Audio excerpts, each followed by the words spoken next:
Continuing on with homework 19 then. Now we're back to all those hypothesis testing like we were doing last week. We did 3 different kinds of hypothesis testing.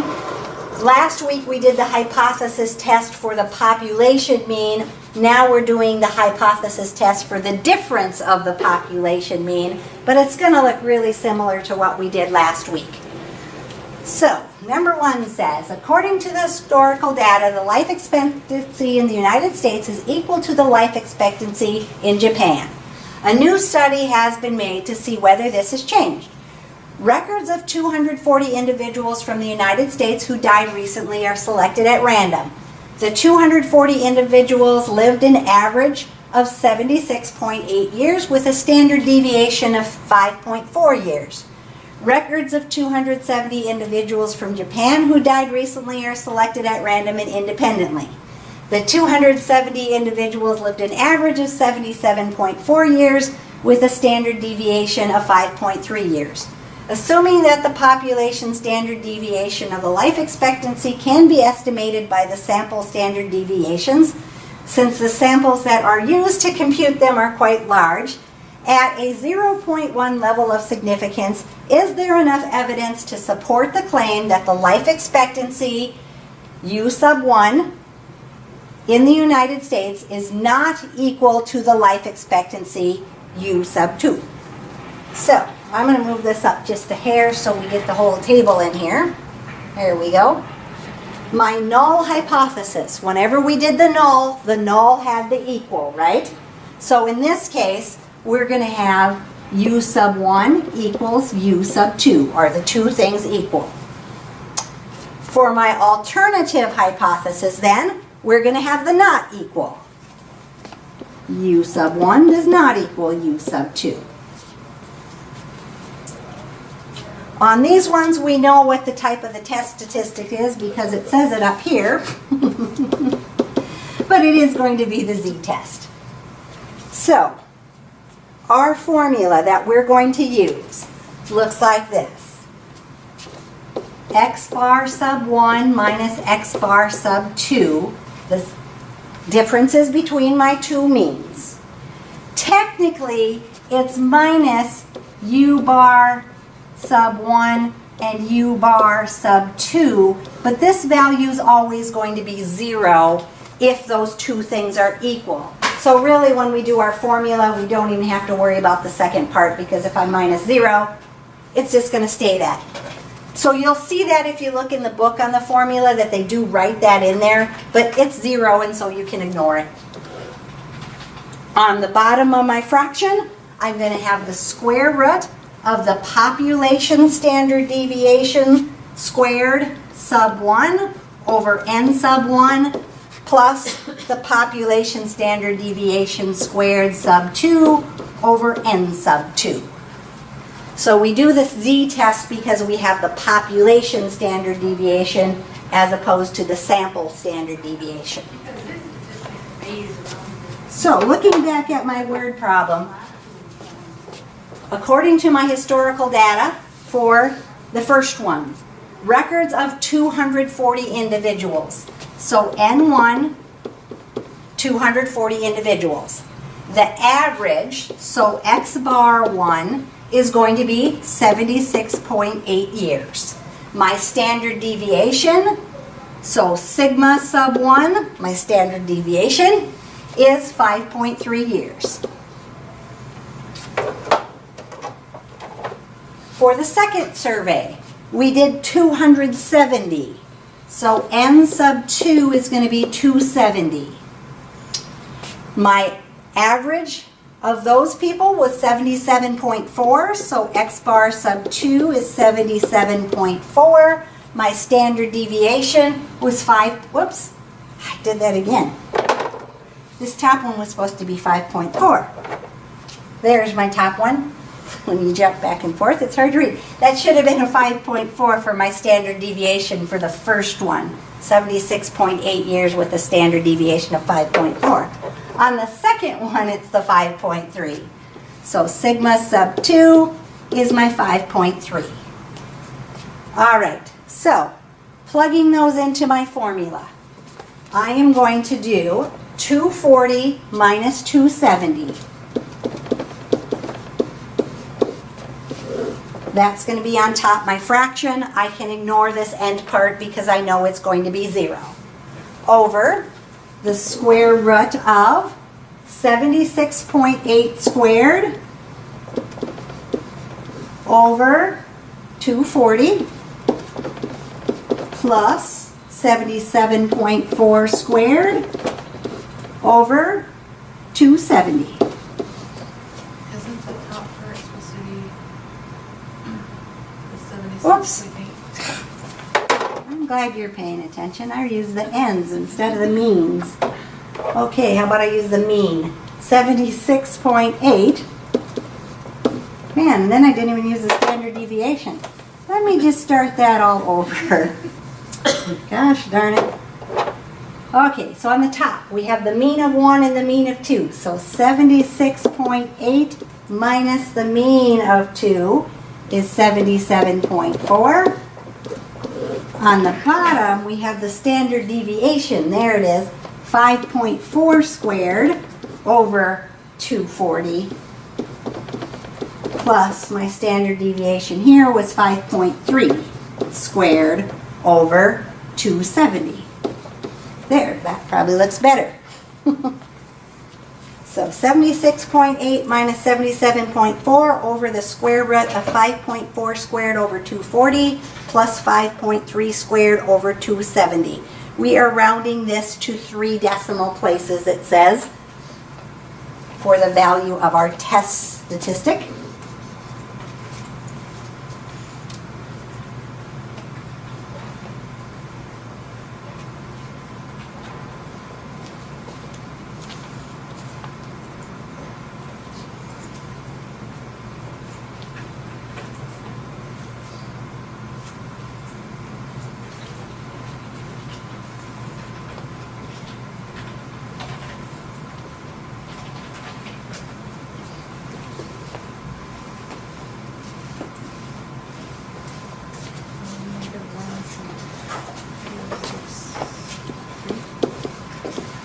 Negative 1.263 is the value of my test statistic.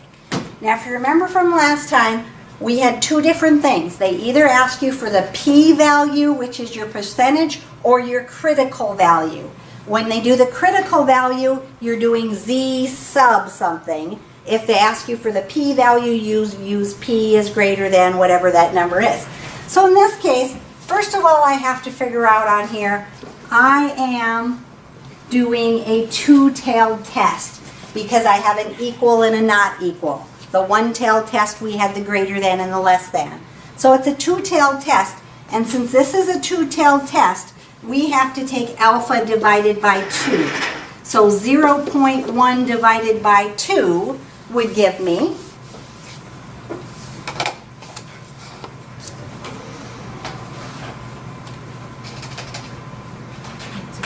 0.05, which means this side is 0.05, this side is 0.05.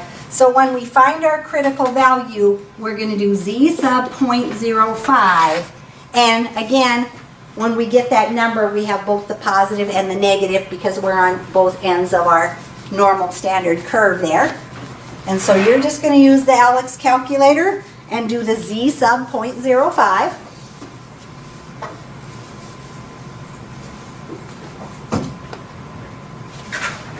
And this is going to be 3 decimal places again. 1.645. So 1.645 would be my bigger end, negative 1.645 would be my other end. So this is the negative 1.645. This would be the positive 1.645. Okay? So when it's a 2-tailed test, I have to divide that by 2. If it was a 1-tailed test, I just leave it alone and use whatever the number was there. Now, if you remember again from our hypothesis testing before, this section is the null section that's in the middle. The 2 sections are on the end are your alternative sections. We have to figure out where we land. So we're looking at our test value, the negative 1.263, and trying to figure out what section does it end in, or does it end up in. Is it less than negative 1.645? Is it between negative 1.645 and positive 1.645? Or is it bigger than positive 1.645? Well, if I have a negative 1.263, where would that end up?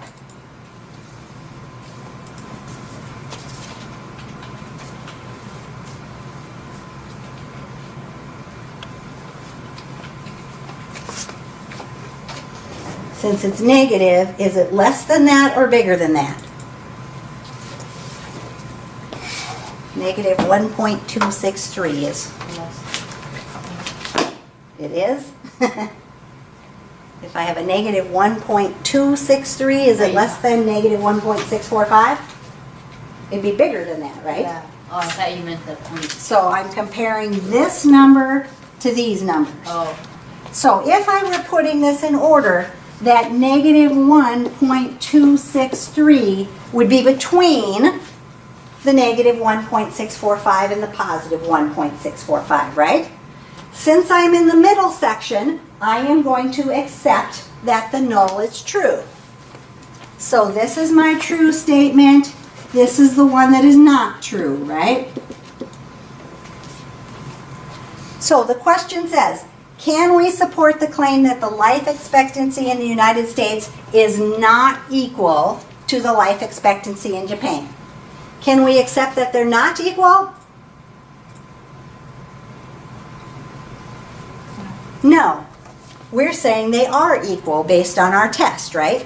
They are equal, so we can't say they're not equal. We're going to say no.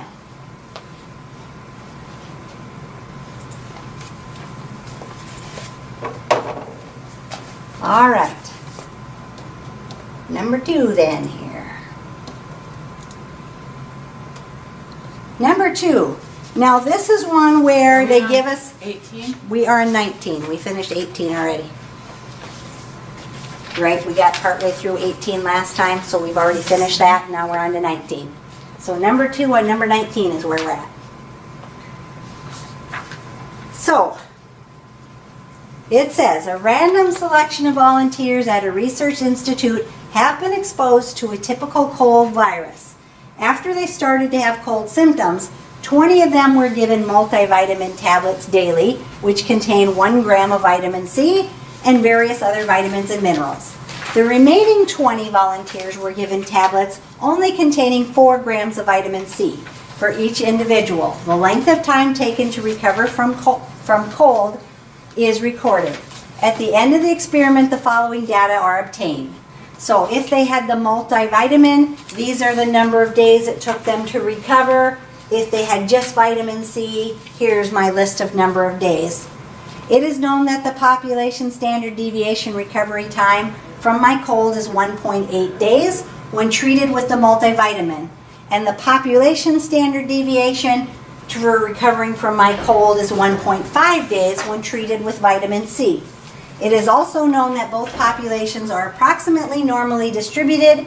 The research claimed that the mean recovery of U1 of the patients treated with multivitamin is less than or equal to the mean recovery time of U2. At a 0.01 level of significance, is there enough evidence to reject this claim? So, in this case, the question says that is it less than or equal to, right? The equal to always has to go with the null, so that's my null hypothesis. Is the mean of 1 less than or equal to the mean of 2? Which means my alternative hypothesis would be, is the mean of 1 greater than the mean of 2? So the null always has the equal whichever way it works out, but this one said less than or equal to, so it has that in there. Again, we are going to do the z-test since they've given us the population standard deviation. Can you print me 19, please? Um, Good chance. After I do this one, because otherwise I have to erase everything and start over. Okay, so on this one, first thing we need to do is find the means of our data. they gave us the list. You can either add them all up and divide by 20, or you could use your calculator, put them into list 1, and do the one variable statistics. We really don't need any of the other statistics from the one variable statistics, so it's probably just as easy just adding all of these together, add, and divide by 20, since there's 20 numbers on the list. So just to make this go a little quicker, Fidelity and Leanne, you want to add the bottom ones, and you two can add the top ones since I see you're already punching into your calculator. And just find the total. Do you use this calculator? Yep, just use your regular calculator. Just add up that bottom list of numbers. I want to find the mean or the average, so I'm going to add them all together and divide by 20.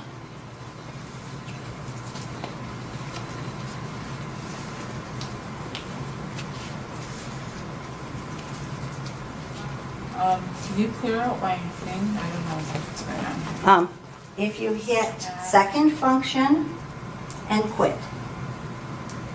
Okay, we're just going to type them in here. We're not going to put them in the list. You could put them in the list, but it probably isn't really necessary. The first one? So you're going to do the bottom one. So do the bottom list, the 4.3 plus the 4.0 plus the 4.9. Add all those numbers up. Those two already started, so I just let them do the top. So once you get your numbers, let me know what your sum is from adding all those together.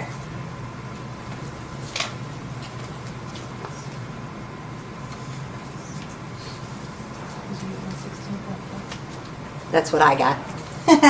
So on the top one, we get 116.4. Gotta get the bottom one added up yet here. They started later.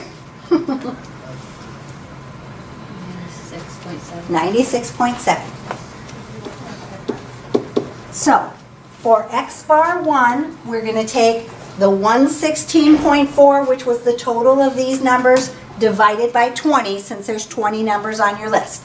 So if you take 116.4 divided by 20, you get 5.82. what was that? 5.82. 5.82. Then we're going to do our x bar for our second list. On our second list, the sum of all those numbers was 96.7. Again, there's 20 numbers on our list. So if we take our 96.7 divided by our 20,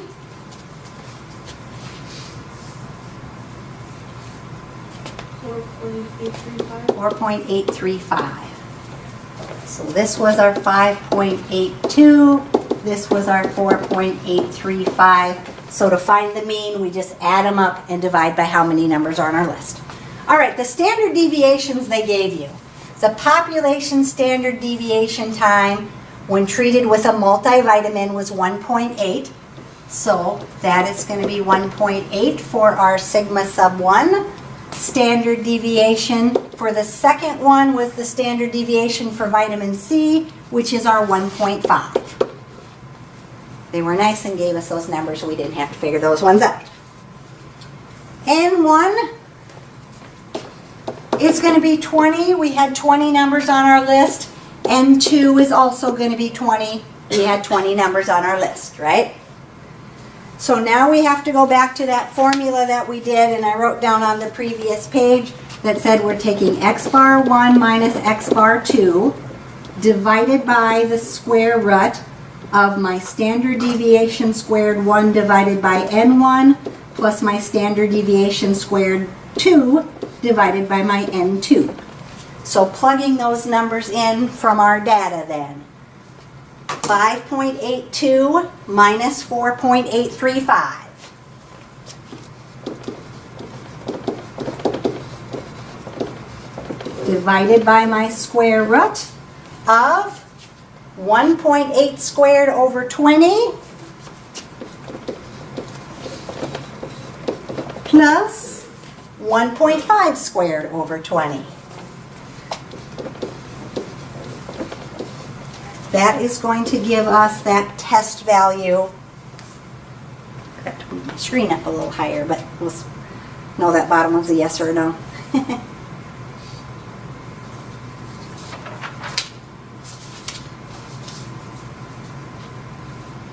And again, that one you could put in your Alex calculator. If you wanted to try to put it in the regular calculator, you could also do that. But the Alex calculator is probably just as easy to use.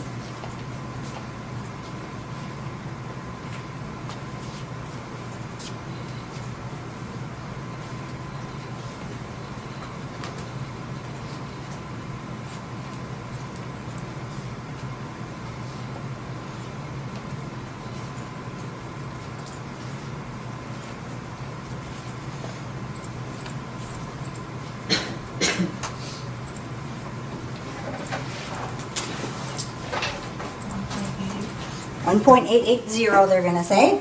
1.880 is what you should get when you do that calculation. So this time we're going to do the p-value. You have to remember here we are doing a one-tailed test. And when we do our one-tailed test, we are looking at what the alternative one is. And so we're looking at for the greater. We're doing the p-value, and on your Alex calculator, when you do the p-value, you have p of z is, and what's the symbol there? It's a less than. So remember that when we had the less than, but we were really figuring out the greater than, we had to do 1 minus the p of z is less than, right? Because we want to check the greater than, that's our alternative hypothesis. We're going to do 1 minus p of z is less than our 1.880. Okay? So if this is a right-tailed test, I just got to do the 1 minus. If it was the left-tailed test, then I wouldn't need the 1 minus because I'd be checking the other direction. And so when we go ahead and put that into the Alex calculator, 1 minus p of z is less than our 1.880, we get what?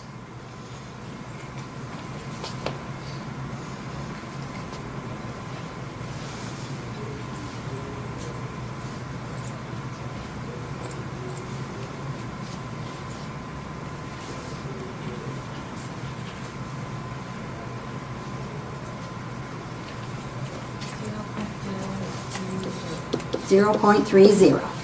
Okay. When we test the p-value, we're testing the percent against the percent here, which is the 0.01 level of significance. So, when our test value is less than the level of significance, we rejected the null.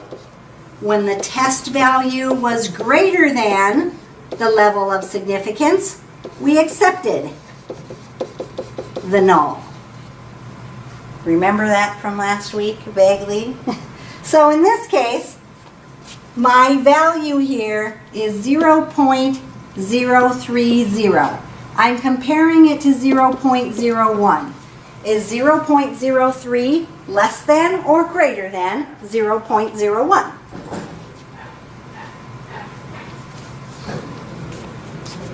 It is greater than.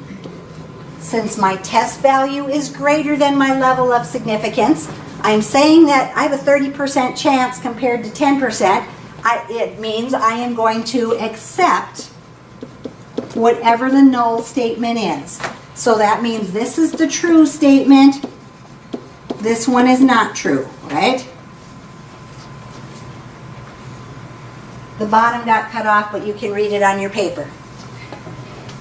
Can we reject the researchers' claim that the mean recovery time when treated with a multivitamin is less than or equal to the mean recovery time when treated with the vitamin C only?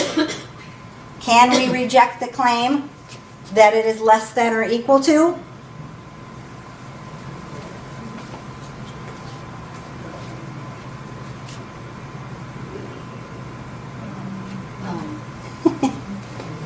Can we reject this? No, that's the true statement, right? This one was the not true, so this is the one we're rejecting. We're rejecting that it's greater than. We're accepting that it is less than or equal to. So can we reject that claim? No. No, we cannot. So can we reject this one? Nope, we're accepting that that is true. The other one was the not true statement.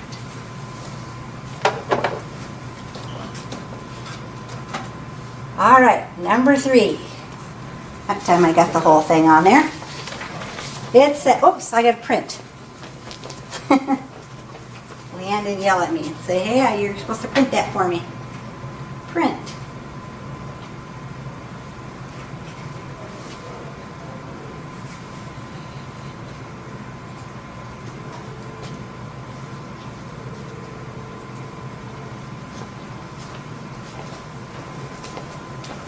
It's warming up, I can hear it.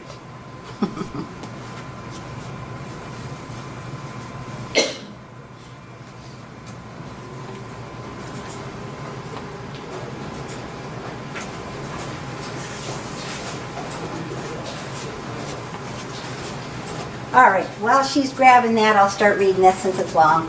It says, a study conducted by the research department of a pharmaceutical company claims that the annual spending per person for prescription drugs for allergy relief, use of one, is greater than or equal to the annual spending per person for a non-prescription allergy relief medicine, U2. The health insurance company conducted an independent study and collected from a random sample 270 individuals for prescription allergy relief medicine. So N1, 270 people. The sample mean was found to be 17.7 with a sample standard deviation of $5.6 per year. So X bar 1 is 17.7. Sigma 1, my standard deviation, was 5.6. They also collected data for non-prescription allergy relief medicine. An independent random sample of 225 individuals, so N2 is 225, yielded a sample mean of $18.3 per year and a sample standard deviation of $4.1 per year. So X bar 2 is my 18.3, sigma 2 is going to be 4.1. Since the sample size is quite large, it is assumed that the population standard deviation of the sales per person for prescription and non-prescription allergy relief medicine can be estimated by using the sample standard deviation values given above. Is there significant evidence to reject the claim made by the research department of the company at a 0.5 level of significance? Well, their claim was U1 is greater than or equal to, since that has the equal to, it's going to go in for our null, our U2, right? That was the claim. The claim is it's greater than or equal to, the null always contains the equal to, which means my alternative hypothesis would be U1 is less than U2.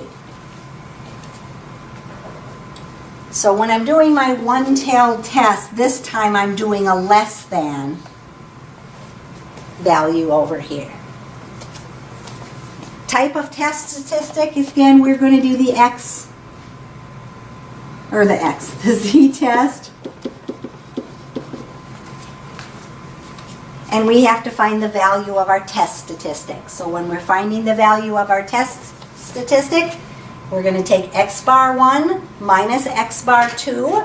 So 17.7 minus 18.3 over the square root of the standard deviation from the first one squared. So 5.6 squared over the number from the first one, 270, plus the standard deviation of the second one, 4.1 squared, over the number from the second, 225.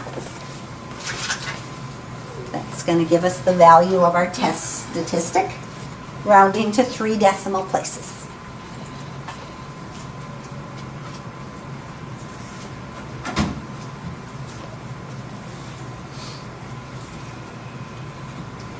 Can you type it in this calculator? You can, but you, Because I can't use the Alex right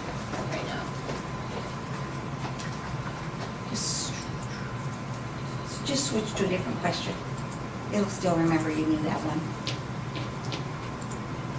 Now you can. Otherwise, you've got to put probably a bunch of parentheses and stuff in there. So it's easier probably just put it on the How do Alex I one. switch to a different question? Just go on the drop down on the top here, or go continue on my path first of all.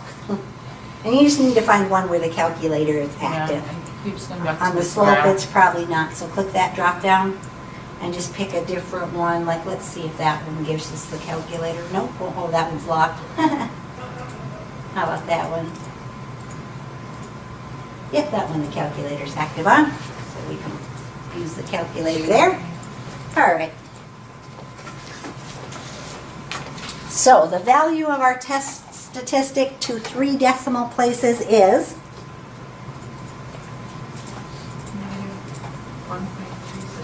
Negative 1.37. -1.373, which is a good sign that it was negative because it's on this end, right? We're doing a left-tailed test on this one. So on this one, when we're finding our p-value, since we're doing the p-value, we're doing the p is, p of z is less than. So on this one, notice we don't have to do the 1 minus because we are doing the less than, right? P of z is less than, does it have the equal to sign underneath? Or is it just a plain less than? Less than or equal. Okay, less than or equal to negative 1.373. So we're just doing that calculation. Since we're going to the left, we don't need the 1 minus like we did when we had the right-tailed test on the previous one. So the value of our p-value, the p-value is the percentage of stuff that's in that section. That's what the p-value stands for. To 3 decimal places, when you do p of z is less than or equal to negative 1.373. 0.085.